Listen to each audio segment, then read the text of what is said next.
The Spire gets a bit cheaper, and I think it's a very good change. Mutalisks are awesome units. They are fun to play. They're also very fun to watch. Recently, we didn't see a lot of Muta play because they have been very weak, and I really hope we're going to see more Muta play, so I'll put the Spire change into A tier. The reason I'm not putting it into S tier because I think it still might be a little bit too weak. I maybe would have preferred a direct buff to the Muta unit, but still, it's a good change, A tier. Next, we have the Centrifugal Hooks, and I think this change is awesome. I'm going to put it into S tier because 2 patches ago, the Baneling was double nerfed, so the +5 health was removed and also the bonus damage to light units was nerfed. Now they are reverting this change, but only the +5 health. So the bonus damage to light units still does not increase for the Banelings with upgrades. And I think this is going to put the Baneling in like a sweet spot of not being too weak and not being too strong. I really like this change. It's an S tier. The Microbial Shroud I think is also a very good change because it is a strong spell, but it's also a very nuanced spell. And what I mean by that is, yes, it reduces the incoming range damage by 50%, but number 1, it does nothing against melee attacks. Number 2, it doesn't discriminate between allied units and enemy units, so the enemy can just move in the shroud and take the enemy for themselves. And number 3, it doesn't do anything against spell damage like Storm or Snipe. So I think it will make for very interesting games. I'm going to put this change into A tier. The reason I'm not going to put it into S tier is because I think it might be too strong, especially against Terran. So when you think about a Terran outpost with a planetary fortress, tanks and marines, you put a couple of shrouds around the planetary fortress and then you just swarm the fortress with Zerg units. I think there's not a lot that Terran can do about it, except maybe using Widow Mines, because Widow Mines do spell damage and spell damage is not affected by the shroud. So I think it's really awesome. The only concern I have is it might be too strong against Terran. Energy recharge, I think the change is really good because in the last patch, energy recharge turned out to be a little bit OP. I mean, you could warp in a High Templar, make energy recharge, and then the Templar had 2 storms, which is extremely powerful. Now they reduced it to 50 energy. So you can still warp in a Templar, do that, but you will just have 1 storm. And I think it's a really good and elegant way of nerfing this ability without removing it completely. I'm glad they didn't remove it, but because I think it makes the game interesting. So this change is also going to S tier for me. The mothership change, I think it's also really good. So the main problem with the mothership was in Protoss versus Zerg, because recently the Viper abduct was changed and Zergs now cannot abduct the mothership. So for Zerg players, using a corruptor or corruptors was pretty much the only way to get rid of the mothership.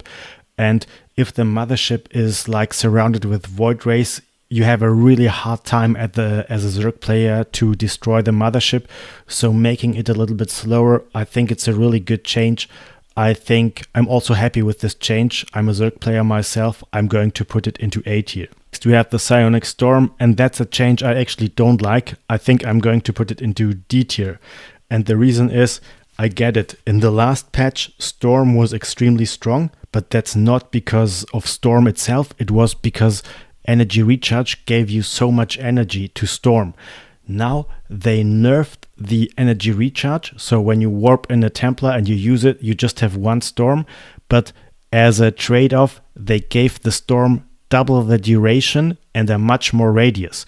I think the radius increase of the storm results in an almost doubling of the area of the storm, so I don't really understand this change. I don't think it was necessary. I think the storm was nerfed more than enough by the energy recharge, and I feel like this change of the storm works against the energy recharge storm, yeah, because now you have just 1 storm when you warp in a Templar, but the storm is almost double as powerful. So I think I don't like this change. I wouldn't have done that because I think the energy recharge nerf is more than enough. It simultaneously nerfs the Storm. Dark Templar attack delay after blink is reduced, and I'm fine with this change. I don't understand why the Dark Templar should have a attack delay. So I mean, if you compare the Dark Templar blink to similar abilities like the Stalker blink or the Hydralisk Lunge ability, they don't have an attack cooldown after they use their ability. So why should the Dark Templar have it? And I think Dark Templar blink is still an ability that you have to buy. And I think Protoss deserve to get the full benefit of the ability. I think if they buy the ability, it needs to be a strong ability, and it deserves to have maybe no cooldown, or at least no super high cooldown, just as the Hydra or the Blink. So I think I'm going to put the Dark Templar change also into S tier. I think it's fair. Next we have the Observer, and the Observer now gets revealed when it is in Observer mode, and I don't really like this change. The reason is I always felt that Protoss already has the weakest detection, because Protoss is the only race that doesn't have a mobile detection that is supply free. And another thing, Protoss is the only race that has to make their detection from a production building. You know what I mean? So as a Zerg, the Overseer is supply free, and it also doesn't use up a larva. And for Terran, they can scan. The scan is supply free, and the scan doesn't block your production buildings. But for Protoss, the Observer takes supply, and it also blocks production time in your robotics facility, which could have been an Immortal or something else otherwise. So I think Protoss already had the weakest detection. So I don't see why you should weak it even more. I don't like this change. I think I'm going to put it into D tier. Nova cooldown has been reduced, and I also don't like this change because number one, I feel the Disruptor is a very weak unit, and it's also a unit that is boring to watch. So when you watch, for example, Terran versus Protoss, the Disruptor fires a shot, Terran stims back, doesn't take any damage, and then they attack the Disruptor gets slowed down by concussive shells and gets killed. It's almost every game the same. So I think the Disruptor, to be honest, I think it needs either a rework or a buff that is way better. Maybe again increasing the damage of the Disruptor, or decreasing the cooldown of the Disruptor even more. So with buffing the Disruptor, I'm fine with that, but I think it's still not enough because the Disruptor is still like a very weak and a very boring unit to watch. But because it is a step in the right direction, I think I'm going to put the Disruptor change into C tier. And next we have the Stasis Ward. So the Stasis Ward duration has been decreased, and I mean, I don't really have a strong opinion on that, but I tend to like this change because in general, when you think of StarCraft abilities tend to be rather short-lived. So you take whatever ability you want. For example, Microbial Shroud has a duration of 11 seconds, and then you have the Stasis Ward that had a duration of 170 seconds. I think it just doesn't match the general pace of the game to have an ability that has such a long duration. So I tend to be positive on this change. I think the duration was a little bit too long, but also I don't really have a strong opinion on that. I'm going to put it into B tier. Each tank now cannot be abducted anymore. And I think from a gameplay perspective, I kind of understand this change, because the Viper was a spellcaster that has two spells that are extremely strong against the siege tank. That is Abduct and Blinding Cloud. And I think it doesn't really make sense to have one spellcaster unit that has two abilities that are very strong against one unit. Okay, so now with the removal of Abduct, the Viper will be still strong against the siege tank with Blinding Cloud, but it doesn't have two spells that are strong. So it makes somewhat sense. But from a lore or logic perspective, I think it doesn't make sense at all, because the siege tank is not even a massive unit. So you can abduct massive units like Thors or Colossi, but you can't abduct a unit that is not massive like the siege tank. Doesn't make really sense. And I mean, you can say that the siege tank, some parts of the siege tanks are borrowed into the ground to protect the siege mode. But on the other hand, a lurker is completely borrowed into the ground, and you still can abduct the lurker. So I think mainly because just from a lore perspective or something, this change doesn't make sense to me. I'm going to put it into C tier, but gameplay-wise, I can sort of understand it. So the Viper now just has one strong spell against the tank. And next we have the Viking. It's an interesting change. The Viking just get a little bit cheaper, 25 cheaper in minerals. And I tend to not like this change, because the Viking is now extremely strong against Skytoss. It is also very strong against Mutalisk and Corruptors on equal resources. And on top of that, the Viking is even strong against Stalker. So I made a video. My last video was about Vikings, comparison of Vikings against other units. If you want, you can watch that. And it turns out that the new Viking even beats Stalkers on equal supply. And I think it is not a good change. Gameplay-wise, it is not a needed change, because, for example, now the Viking costs as much as a Mutalisk, but the Viking, I think, has much more utility than a Mutalisk. So a Viking has 9 anti-air range with high damage against armored, and 6 anti-ground range with high range against mechanical. The Mutalisk just has 3 range with low damage. So why should the Viking be so much stronger than the Mutalisk? And I also think it's not good gameplay-wise, because it's going to severely lower the viability of Stargate plays against Terran in Terran versus Protoss. So overall, I don't really like this change, and I also don't really see the thought process behind this change. I'm going to put it into D tier. Next, we have the Widowmine. So the Drilling Claws upgrades now increases the speed of the Widowmine borrowing.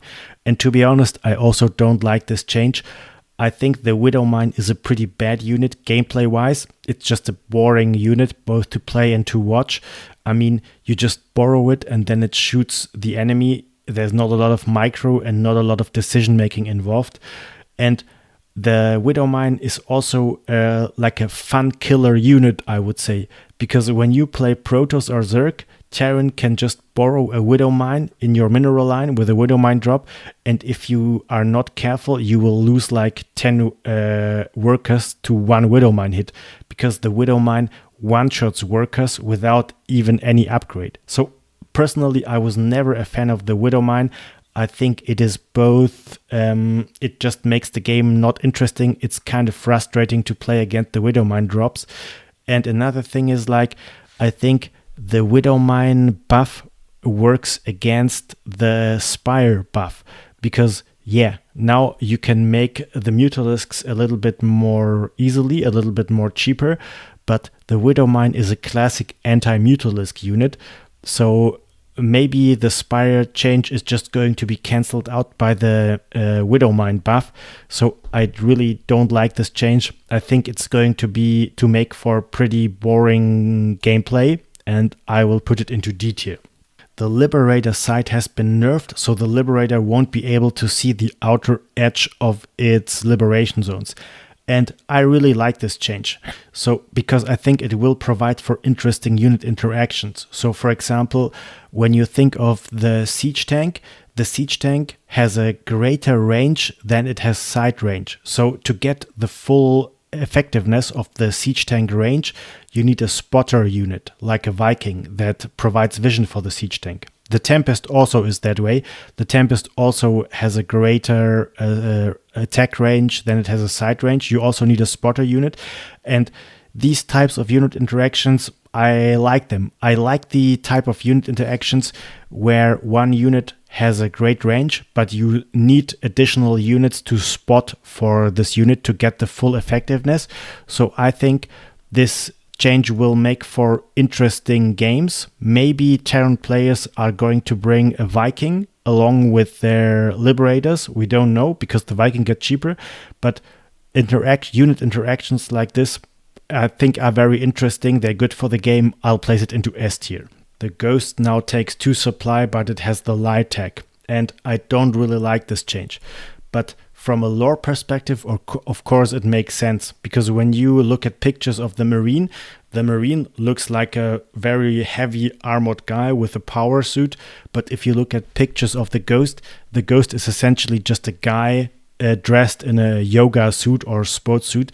So the Ghost just looks much more light than the Marine. So from a lore perspective, making the Ghost light makes a lot of sense. But from a gameplay perspective, I think the nerf to the Ghost might be too strong, because in a Terran versus Zerg late game, very often the Terran makes a lot of Marine, Marauder, Ghost, and the Zerg just makes a lot of Banelings and moves the Banelings into the Terran army. And in this patch, the Ghost is going to be killed by 3 Baneling attacks, okay? And in the last patch, when the Ghost was not light, the Ghost was usually killed with 6 Baneling attacks. So this means essentially that the Baneling is twice as powerful against the Ghost, and the Ghost is already a super key unit in the Terran versus Zerg late game because of snipe. So I think this change is too strong. It's too strong of a nerf to Terran late game. But because it makes a lot of sense lore-wise, I'm going to put this change into C tier. Alright dudes, thanks for watching.